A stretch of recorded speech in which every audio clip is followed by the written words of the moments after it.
Saudara sekalian, kali ini saya akan membahas accounting treatment untuk transaksi-transaksi yang terjadi di bank atau perlakuan akuntansi untuk transaksi-transaksi yang terjadi di bank berdasarkan PSAK yang terkait.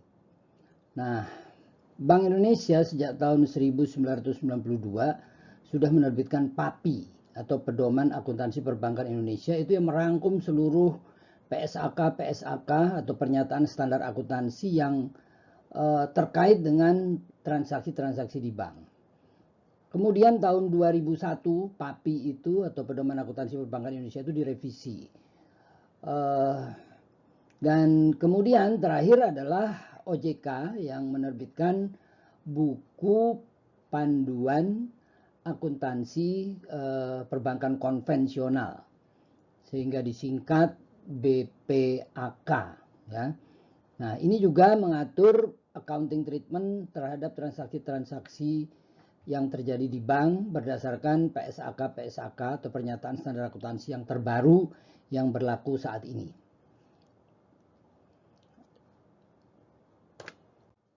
Nah, jadi ada tahun 92 itu oleh Bank Indonesia disebut PAPI 92, kemudian ada PAPI 2001, dan terakhir adalah BPAK 2021 yang merangkum semua related PSAK yang relevan dengan transaksi-transaksi yang terjadi di dalam operasional bank. Yang terakhir ini adalah yang diterbitkan tahun 2021 berdasarkan SE OJK nomor 34 SEOJK 03 tahun 2021 tentang buku panduan akuntansi perbankan bagi bank umum konvensional, disingkat BPAK. Nah, ini adalah tanggal 31 Desember 2021. Pada saat itu juga dinyatakan PAPI tahun 2001 itu tidak berlaku dan diganti dengan BPAK ini. Nah, di dalam BPAK ini ada 17 topik yang dibahas, tapi di video kali ini saya hanya akan bahas tentang kredit, surat berharga, trade finance, derivatif, aset tetap, dan sewa. Jadi PSAK yang terkait dengan transaksi-transaksi tersebut yang akan saya bahas, terutama adalah PSAK 50 yaitu tentang penyajian instrumen keuangan. Kemudian ada PSAK 60 itu tentang pengungkapan, dan terakhir adalah PSAK 71 yaitu tentang instrumen keuangan. Jadi ini merupakan revisi dari PSAK sebelumnya yang mengatur tentang instrumen keuangan. Instrumen keuangan itu adalah aset keuangan dan liabilitas keuangan, sehingga ini sangat relevan dengan perbankan. Kenapa? Karena sekitar lebih dari 60-70% aset perbankan itu adalah aset keuangan. Nah, liabilitasnya juga liabilitas keuangan, sehingga PSAK 50, 60, kemudian 71 itu adalah PSAK yang sangat relevan dengan perbankan. Nah, di samping itu juga saya akan bahas PSAK nomor 16 tentang aset tetap, kemudian PSAK 73 tentang sewa. Nah, yang nomor satu adalah yang saya akan bahas tentang kredit, ya. Nah, di dalam PSAK yang terkait dengan kredit, kita tahu kredit ini adalah salah satu aset keuangan, sehingga bagian dari instrumen keuangan. Pendapatan bunga itu harus diakui dengan metode bunga efektif. Jadi hanya metode ini yang boleh dipakai, yaitu metode bunga efektif. Tidak boleh menggunakan metode lain dalam pengakuan pendapatan bunga. Kemudian yang kedua, provisi kredit itu tidak boleh diakui sebagai pendapatan provisi, tapi harus diakui sebagai pengurang kredit yang diberikan. Kemudian beban CKPN itu kalau untuk kredit dalam kelompok itu dihitung beban CKPN itu dihitung dengan rumus exposure at default dikali probability of default dikali loss given default. Nah, jadi ini beban CKPN yang dihitung berdasarkan expected credit loss. Nah, dengan berlakunya PSAK 71, maka besarnya EAD atau EAD itu exposure at default itu berubah. Tadinya yang dimaksud dengan EAD itulah ya jumlah kredit yang diberikan. Nah, tapi setelah PSAK 71 yang dimaksud dengan EAD exposure at default itu adalah kredit yang diberikan ditambah 20% kali sisa komitmen kredit yang belum ditarik oleh nasabah. Nah, kita lihat suatu contoh. Misalnya bank memberi komitmen pemberian kredit 200 juta kepada PTX. Dan bank mengenakan provisi kredit misalnya 0,5% kali 200 juta atau 1 juta rupiah. Nah, lalu PTX ini baru menarik dananya 120 juta berjangka 1 tahun dengan bunga flat 0,5%. Sehingga angsurannya itu 120 juta bagi 12 bulan berarti 10 juta. Ditambah bunga flat itu adalah 0,5% kali 120 juta. Itu adalah 600 ribu per bulan.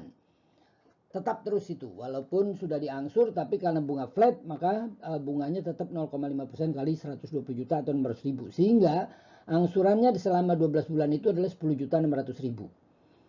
Nah, kita misalkan kredit-kredit semacam ini di bank tersebut, probability of defaultnya misalnya 3%. Jadi dari 100 nasabah ada 3% yang akan gagal bayar. Nah, misalkan pula LGD-nya 60%. Jadi dari kredit yang gagal bayar tadi ketika dikejar, ditagih itu hanya tertagih 40%. Sehingga yang 60% loss. Sehingga loss given default-nya 60%. Maka sebelum PSAK 71 keluar, maka yang disebut dengan EAD itu adalah 120 juta. Apa itu? Yaitu besarnya kredit yang sudah ditarik. Ya, walaupun kita kasih komitmen 200, tapi karena dia baru narik 120, berarti EAD-nya 120. Sehingga beban CKPN-nya yang dihitung dengan expected credit loss itu adalah EAD kali PD kali LGD. 120 juta kali 3% kali 60% itu sama dengan 2,16 juta. Nah, setelah PSAK 71 keluar, maka EAD itu perhitungannya berubah ya. Jadi berdasarkan PSAK 71 walaupun Bank ABC baru memberi kredit 120 juta, tapi untuk memperhitungkan EAD itu sebesar 120 juta tambah 20% kali 80 juta. Ya, 80 juta itu dari mana? Kelonggaran tarik. Karena dia dikasih plafon kan 200, baru tarik 120. Berarti kan ada kelonggaran tarik 80 juta. Nah, 80 juta ini kali 20% ketemu 16 juta kan. 80 juta kali 20% itu kan 16 juta tambah 120 juta sehingga 136 juta. Inilah yang dimaksud dengan EAD setelah PSAK 71. Sehingga expected credit loss-nya adalah 136 juta kali 3% kali 60% sama dengan 2,448 juta. Jadi sebelum PSAK 71 berlaku beban CKPN-nya adalah 2,16 juta. Setelah PSAK 71 berlaku beban CKPN-nya naik menjadi 2,448 juta. Ini adalah accounting treatment untuk perhitungan beban CKPN.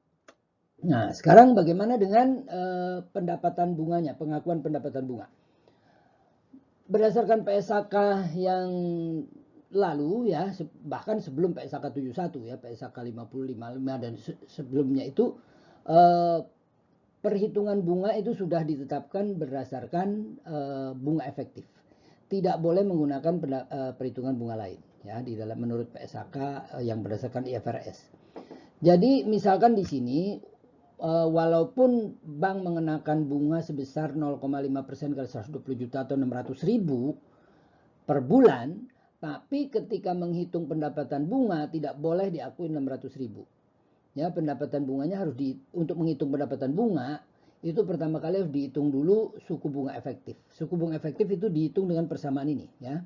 Persamaan ini kita lihat di sini minus 199 juta sama dengan 10.600 bagi 1 plus R pangkat 1 dan seterusnya sampai 10.600 bagi 1 plus R pangkat 12. Ini ada 12 kali uang yang kita terima dan ini ada uang keluar 199 juta. Kenapa 199 juta? Karena kita keluar uang 120 juta memberi kredit kepada dia, tapi kita mengenakan provisi dari dia 1 juta. Nah, kalau dulu sebelum IFRS 1 juta itu dianggap pendapatan provisi. Sekarang 1 juta itu dianggap pengurang kredit yang kita berikan. Kita memberi kredit 120 juta, dia kembalikan 1 juta. Jadi kredit yang kita berikan hanya 199 juta. Nah, kemudian kita pecahkan persamaan ini. Ini untuk memecahkan persamaan ini bisa dengan Excel, ya dengan formula sama dengan IRR itu. Nanti akan ketemu bahwa R-nya ini adalah 1,0404%.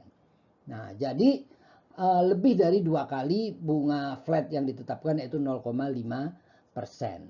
per bulannya. Nah, pengakuan pendapatan setiap bulan itu kita cari sebagai berikut. Pertama kita tentukan dulu, kita cari dulu suku bunga efektifnya ya. Seperti tadi suku bunga efektif itu kalau dengan Excel kita bisa lihat ini tabel ini ya. Kemudian kita ketik sama dengan IRR dari minus 119 kita blok sampai 10.600 yang paling bawah. Nanti kita akan keluar angka 1,0404%. Ini adalah suku bunga efektif. Nah, kemudian kita bikin tabel amortisasi. Di sini ini adalah kredit kita 119 juta, yaitu 120 kurangi provisi. Kemudian pendapatan bunga adalah 1,0404% kali 119 juta. Ini 1238052. Nah, kemudian angsuran pokoknya adalah ini. Dari mana? Dari 10.600 dikurangi 1238052. Jadi ini yang merupakan angsuran pokok. Kita terima uang 10.600, yang 1238052 adalah pendapatan bunga, sisanya merupakan angsuran pokok 9361.948. Sehingga pada bulan kedua piutang kita adalah 119 juta kurangi 9361.948 sama dengan 109.638.052. Nah, pendapatan bunga bulan kedua adalah suku bunga efektif tadi 1,0404% kali 109.638.052 itu 1.140.653. Kemudian angsurannya adalah 10.600 kurangi 1.140.653 sama dengan sekian. Demikian seterusnya dibuat ke bawah sehingga pendapatan bunga itu kita akui dari bulan ke bulan makin kecil dan angsuran dari bulan ke bulan makin besar. Itulah pengakuan pendapatan menurut PSAK yang sudah berdasarkan pada IFRS. Nah, sekarang kita ganti ke topik kedua, yaitu tentang surat berharga. Berdasarkan PSAK 50 dan seterusnya, 50, 55 dan seterusnya, itu surat berharga itu dibagi menjadi 3, terutama PSAK 71 sekarang, itu surat berharga itu digolongkan menjadi 3 kelompok, yaitu yang pertama adalah amortized cost, yang kedua adalah fair value through other comprehensive income, yang ketiga adalah fair value through profit and loss. Nah, untuk surat berharga yang digolongkan sebagai amortized cost, itu kalau kita beli harga 100 juta misalnya, kemudian di pasaran harganya naik atau turun, kenaikan harga atau penurunan harga itu tidak diperhatikan. Jadi tetap aja dicantumkan sebesar harga belinya dulu. Jadi kalau harga surat berharga tersebut naik, bank tidak mengakui laba. Kalau turun juga tidak mengakui rugi. Sehingga laba tidak terpengaruh, sehingga return earning juga tidak terpengaruh. Oke, itu untuk surat berharga yang amortized cost. Sedangkan yang fair value through other comprehensive income, kalau dia naik, maka diakui surat berharga tersebut nilainya naik. Kemudian di pasifa itu yang naik bukan laba ditahan, tapi other comprehensive income. Itu salah satu komponen modal juga ya. Jadi komponen modal itu ada return earning, ada other comprehensive income. Kalau return earning itu dari laba operasi, tapi kalau other comprehensive income itu dari aset-aset yang bukan untuk diperdagangkan ya. Jadi di sini surat berharga yang masuk golongan fair value through other comprehensive income inilah surat berharga yang bukan barang dagangan. Sehingga kalau dia naik tidak boleh diakui sebagai laba. Tapi kalau turun juga tidak perlu diakui sebagai rugi. Tapi langsung masuk ke kolom modal. Di modal sana ada satu komponen namanya other comprehensive income. Nah, kelompok ketiga dari surat berharga adalah fair value through profit and loss. Ini adalah surat berharga yang dianggap sebagai barang dagangan. Nah, kalau barang dagangan kita harganya naik, maka kita dianggap laba. Sebaliknya kalau turun dianggap rugi. Nah, itu adalah surat berharga yang masuk golongan fair value through profit and loss. Jadi kalau harganya naik, maka diakui sebagai laba dan kemudian di modal nanti return earning naik. Demikian pula kalau turun, kalau harganya turun, maka diakui sebagai rugi, akibatnya return earning di pos modal nanti akan turun. Nah, itu adalah surat berharga perlakuan akuntansi atau accounting treatment surat berharga berdasarkan PSAK saat ini. Nah, sekarang yang berikutnya adalah trade finance. Nah, kita lihat di sini ada seorang importir yang mau membeli barang dari eksportir. Nah, si eksportir tidak berani kirim barang karena takut tidak dibayar ya oleh si importir.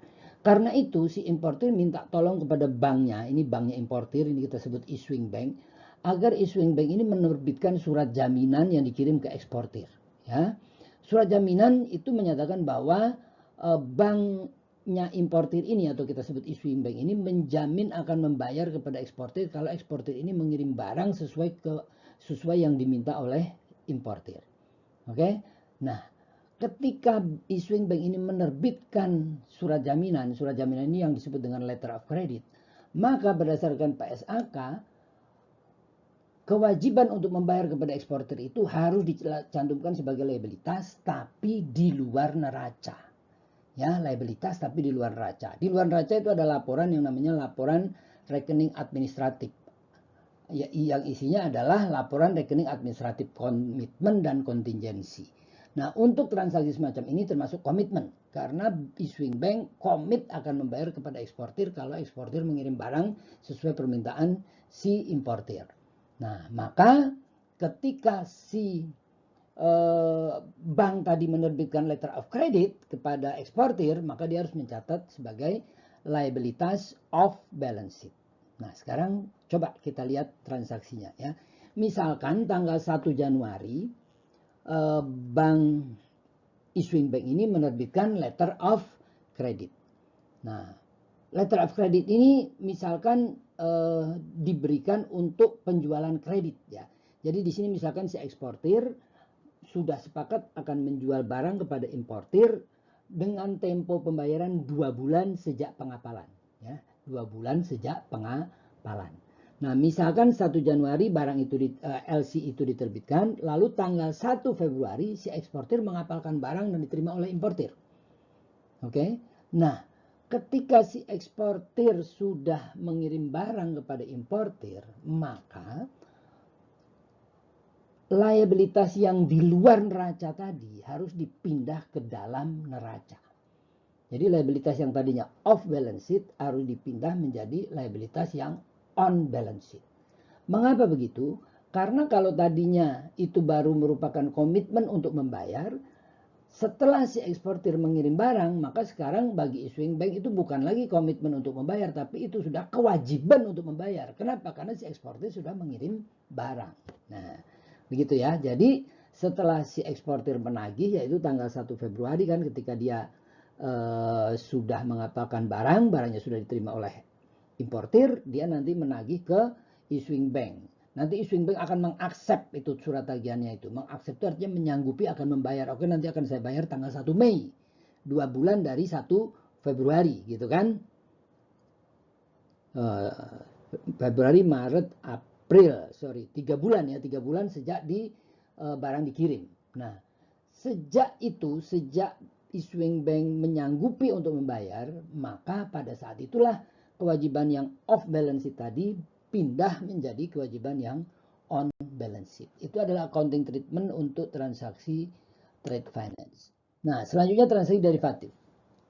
Transaksi derivatif itu adalah instrumen keuangan yang berupa kontrak yang nilainya bisa menguntungkan, bisa merugikan tergantung pada kurs atau suku bunga biasanya.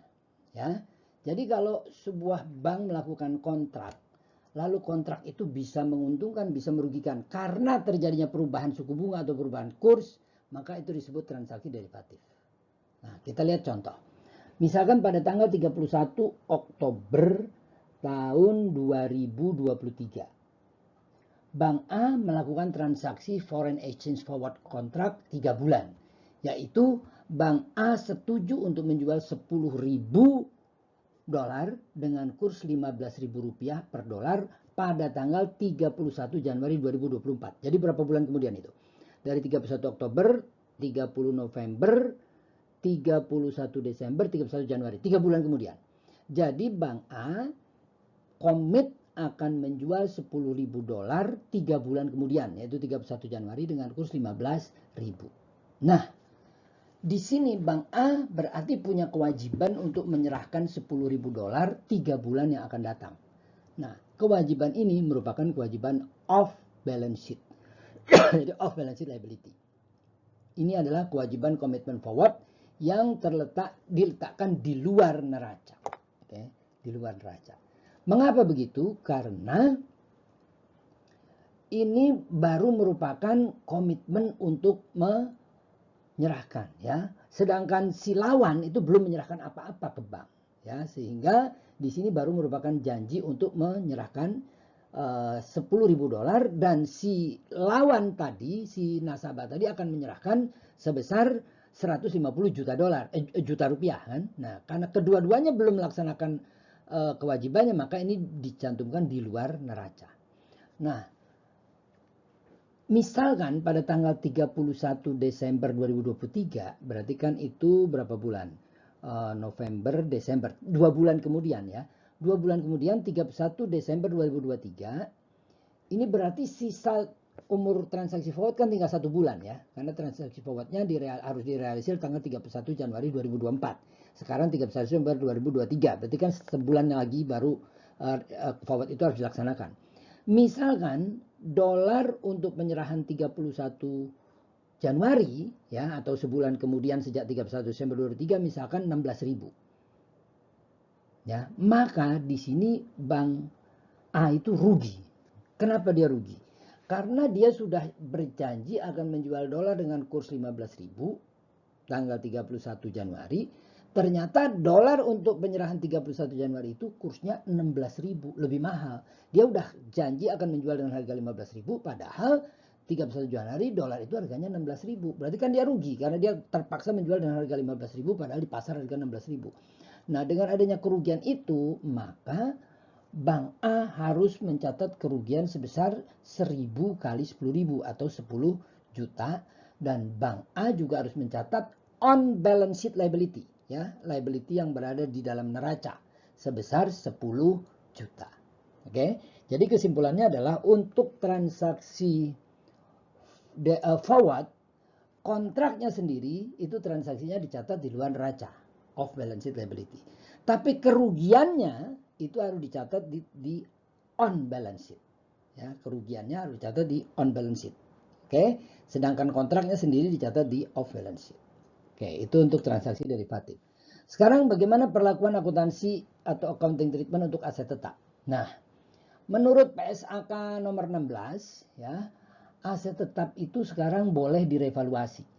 Ya, tentunya dengan memanggil appraisal profesional, diminta dia untuk menilai aset tetap bank. Misalnya bank punya gedung, sekarang nilainya berapa gitu ya. Nah, menurut pembukuan gedung itu misalnya nilainya 5 miliar. Nah, misalkan kita panggil appraisal, lalu appraisal menilai. Misalnya menurut appraisal sekarang gedung itu nilainya 5,5 miliar. Berarti naik 500 juta kan? Aset tetapnya nilai wajarnya naik 500 juta. Maka kalau naik, bank tidak boleh mengakui keuntungan. Nggak boleh mengakui laba sehingga RE tidak boleh bertambah. Tapi yang bertambah di mana? Yang bertambah adalah other comprehensive income. Ya, jadi kalau bank punya aset tetap, misalnya gedung, nilainya naik, maka bank tidak boleh akui laba sehingga tidak boleh menambah return earning, tapi bank boleh menambah other comprehensive income. Karena kan neraca harus seimbang, gitu kan? Nah, terus gimana kalau aset tetap itu nilainya turun? Misalnya appraisal menilai, oh ini gedung Anda ini sekarang nilainya 4,5. Berarti kan turun dari 5 ke 4,5. Maka kerugian itu harus diakui sebagai kerugian. Sehingga labanya turun, sehingga return earningnya juga turun. Nah, ini adalah accounting treatment untuk aset tetap. Ya, jadi kalau laba tidak boleh diakui laba tapi masuk ada comprehensive income. Tapi kalau rugi harus diakui sebagai kerugian sehingga mengurangi return earning. Oke, ini adalah accounting treatment untuk aset tetap. Sekarang sewa. Nah, sewa itu kita tahu lah, sewa itu adalah kontrak yang memberikan hak kepada kita untuk menggunakan aset si pesewa, aset orang yang menyewakan, gitu kan? Selama jangka waktu tertentu dengan tentunya membayar imbalan, gitu kan? Itu sewa kan seperti itu. Nah, menurut PSAK nomor 73, sekarang ini kalau bank menyewa suatu aset lebih dari 1 tahun, atau nilainya besar, gitu ya, nilainya besar, maka bank harus mencatat adanya aset dan liabilitas. Asetnya disebut aset hak guna, liabilitasnya disebut liabilitas sewa. Oke? Jadi kalau bank menyewa sesuatu aset dan aset itu nilainya mahal atau jangka waktunya lebih dari setahun, maka bank harus mencatat adanya aset, yaitu disebut dengan aset hak guna, dan bank harus mencatat adanya liabilitas yang namanya liabilitas sewa. Oke, kita lihat contoh. Misalkan di sini ya, pada awal tahun 2022 misalnya. Pada awal tahun 2022, bank menyewa ruang ATM di mall. Nah, misalnya sewanya itu 4 tahun dan tidak bisa dibatalkan. Oke. Nah, pembayaran sewa dilakukan tiap awal tahun. Jadi awal tahun pertama, awal tahun kedua, awal tahun ketiga, dan awal tahun keempat. Bank bayar 50 juta di awal tahun pertama, 50 juta di awal tahun kedua, 50 juta awal tahun ketiga, 50 juta awal tahun keempat. Nah, berdasarkan PSAK dulu sebelum PSAK 73, biasanya bank itu mencatatnya atau accounting treatmentnya adalah dianggap sebagai biaya sewa. Jadi pada awal tahun pertama ketika bank mengeluarkan uang 50 juta ya dianggap bayar biaya sewa 50 juta. Pada awal tahun kedua ketika bank bayar 50 juta ya dianggap biaya sewa 50 juta. Awal tahun ketiga juga begitu, awal tahun keempat juga begitu. Semuanya dicatat biaya sewa. Gitu. Nah, dengan berlakunya PSAK 73, maka bank harus mencatat adanya aset. Asetnya berupa apa? Asetnya berupa hak guna atau hak menggunakan ruangan itu selama 4 tahun. Ya, jadi yang dicatat bukan gedungnya atau aset tetapnya, tapi hak untuk menggunakan aset tetap itu. Ya. Nah, ini yang disebut dengan aset hak guna. Gimana menghitungnya? Itu mempresent value-kan semua uang yang akan dibayar. Ya. Bank kan akan bayar 50 juta, 50 juta, 50 juta, 50 juta. Itu di present value kan, dibagi dengan 1 plus R pangkat 1, pangkat 2, pangkat 3, dan seterusnya. Nah, ini kemudian setelah di present value kan ketemu angka 18365. Ini dengan asumsi cost of fund 6%. Maka 183,65 itu disebut aset. Itu berupa hak untuk menggunakan ruangan itu selama 4 tahun. Ya, nah ini namanya aset hak guna sebesar 183. Kemudian aset itu didepresiasi. Karena diasumsikan karena umurnya 4 tahun ya 183 bagi 4 sehingga nanti perusahaan bank harus mengakui adanya biaya depresiasi sebesar 45,91 juta. Nah, lawannya bank kan harus mencatat adanya liabilitas sewa ya sebesar 183 kurangi 50 karena 50 kan udah dibayar di awal tahun pertama ya. Sehingga ketemu ada hutang sebesar 133,65 juta. Nah, ketika bank membayar 50 juta, maka 50 juta itu harus dipecah menjadi 2. Yaitu bunga dan angsuran pokok. Ya, bunganya sebesar 6% kali 133,65, 8,02, dan angsuran pokoknya adalah 50 juta kurangi 8,02 atau 41,98. Nah, sehingga saldo liabilitas sewa adalah 133,65 kurangi 41,98 sama dengan 91,67. Nah, tahun ketiga itu bank harus mengakui adanya biaya bunga sebesar 6% kali 91,67 sama dengan 5,52 juta. Dan angsuran pokok itu adalah 50 juta kurangi 5,5 berarti 44,5. Begitu seterusnya. Ya. Jadi kalau dibandingkan sebelum PSAK 71 dan setelah PSAK 71, sebelum PSAK 71 kalau bank itu menyewa, maka accounting treatment-nya adalah diperlakukan sebagai biaya sewa atau beban sewa. Tapi setelah PSAK 71, kalau bank menyewa tadi misalnya ruangan untuk ATM, maka yang diakui adalah beban depresiasi dan beban bunga. Oke? Bukan lagi beban sewa, tapi beban depresiasi dan beban bunga. Oke? Jadi itu adalah perbedaan antara sebelum PSAK 73 dan setelah PSAK 73. Demikian topik accounting treatment kali ini. Terima kasih.